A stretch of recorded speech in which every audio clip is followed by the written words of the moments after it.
so basically I'm just going to work on this side of the face for the moment so that we can get a contrast later. Okay? Take a little of that shine off. Alrighty. Okay, now basically what we've done is we've given the skin a flat tone, okay?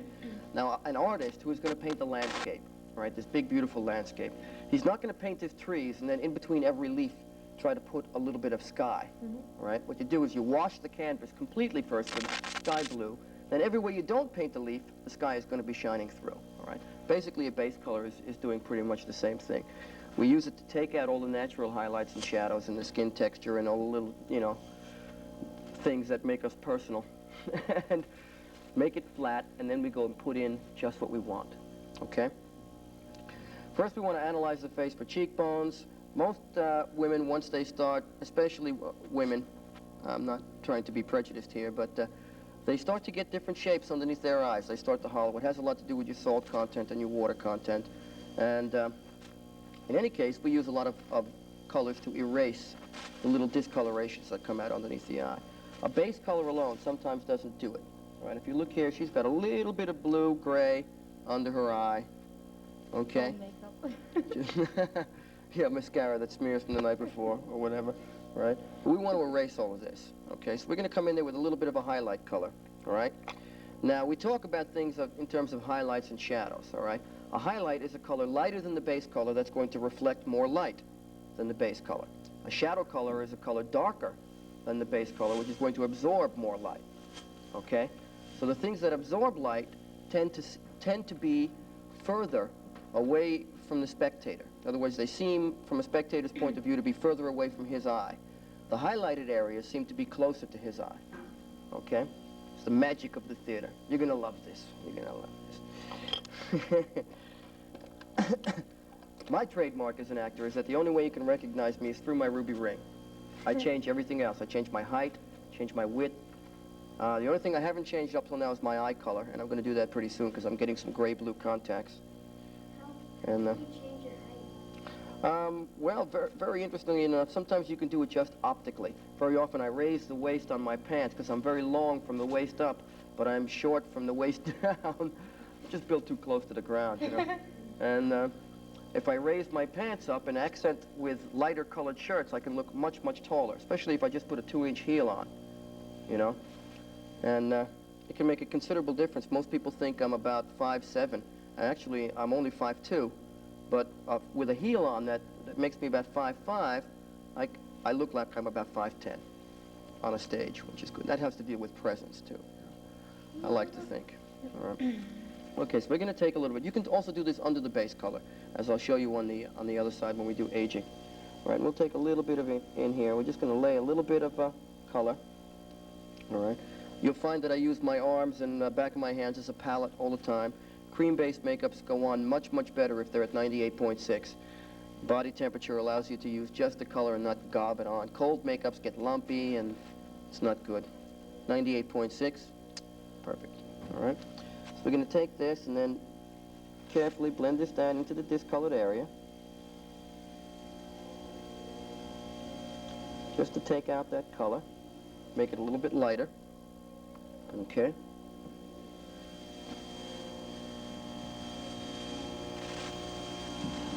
And then we'll take a little bit of base color and go back over this just to make it a little even.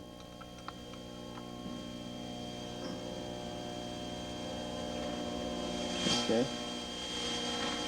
Now, your cheekbone, all right, which is a very prominent part of the face. This is what puts a lot of the shape into your face at a distance, okay? Now, primarily for a straight makeup, what we want to do is to follow the line of the cheek, okay? Now, her cheek is pretty square here. This is good. Although, now, on a beauty makeup, what you want to do, for a little bit different than a regular straight makeup, is follow the line of the chin, okay? Here's the line of her jaw right here. You want to run your shadow line here parallel to that jawline, all right? And that'll give you perfectly formed cheekbones, all right? If you want to look a little butch, or if you want to look a little plain, as opposed to glamorous, square out the cheekbone a little bit, you know? Make that a little bit more of an angle in here as opposed to a parallel. and that will effectively do that for you, okay? Lots of times when women are in a television series or something and they're supposed to be playing a girl from 14 and then she's supposed to be 21 or 30 later on, you know, they're doing both aging and counter-aging on you. And the counter-aging process sometimes involves, you know, slight changes in the shape of that cheekbone. Okay. In any case, let's go on. Your skin is made up of several different colors: yellow, blue, and red, okay? Now, when we put the base color on over that, it takes out a lot of the natural reds that are in the face. So we replace these with rouge, okay? Now, this is the top of the cheekbone, this is the bottom of the cheekbone, this is the front of the cheekbone. We rouge the entire cheek, all sides, okay? And the reason we do that is because we want the other colors that we put on here to read through the rouge, okay? And that's pretty important. Also, you'll notice that I start all the way back here into the hairline, all right? If you don't do that, you're going to end up with a frontal makeup mask, which is going to kind of make you look like you only have makeup on from here up, you know, and it stands out.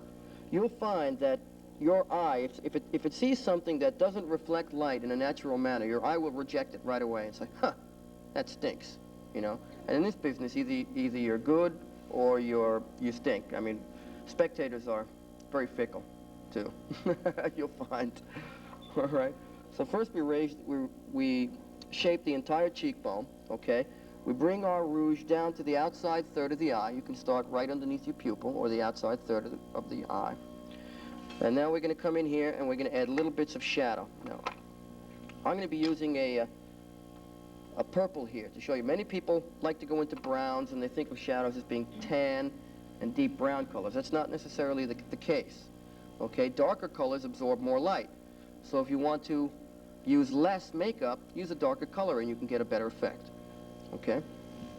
So right down here, a little bit parallel to the jaw here, we're going to put a shadow plane. Blend it all the way up into the ear, and then we form a little nether area in here, okay, which is where you can't tell exactly what the color is because it blends so thoroughly through the base color that you can't really tell anymore, okay? Now on the top, we're going to highlight, all right? Okay, now most of the time, we take this highlight on women straight down into the nasolabial fold here because we want to erase this for most corrective makeups, all right? You'll find that you get a lot of shadow into this part of the face and that you look a little better if you take it out, okay? Anybody taking notes on this? We're also going to strengthen her jawline with a little bit of highlight too, all right? You'll find that as we get older, we start to feel the effects of gravity much more, right? And eventually everything that was up here is going to be down here. So we try to take as much of this out, right? There's certain places where you'll find that you'll get little indentations and things. We counter that with a little bit of highlight. Right. Don't give away my age. Notice I'm being delicate, you know. All right. Sometimes we take a little bit of highlight and we put it into the head here, into the crown, or in just above the brow.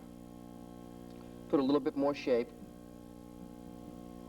into the face. We highlight down the center of the nose. You notice by doing this, what we do is we create a shadow on the side. And what your eye sees is where that shadow and highlight meets, and you can change how wide and how short and how long your nose is just by changing the shape of that highlight plane. Okay? Now in terms of eyes, pretty much for corrective, we don't use a lot of different colors. We don't take fashion into consideration as an element for, unless it's called for by the script. All right? Very often what we want to do is just carefully observe the way that light is reflected by the eye, and then we come in here and we imitate it.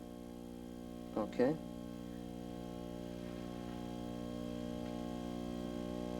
And sometimes we put little dovetails on the end to put a little bit more shape into there. Make it look a little bit more womanly. All right. Now you can see that the eye appears to be sinking back a little bit. Okay? Now, you can't have a shadow anywhere unless you have a highlight, all right? Because What a shadow is where light isn't hitting, okay? So if you can see where light isn't hitting, you also have to be able to see where the light is hitting, all right? That's very important. So we have to go and put that back in, and we do that here. Very gently, we'll come in here with a little bit of highlight. This also crisps the eyebrow here, all right? We'll add some highlights.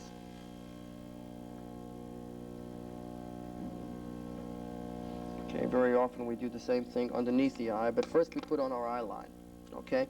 An eyeline can be done with paint or a liquid eyeliner or a pencil. I prefer pencils, but it's not important what you use.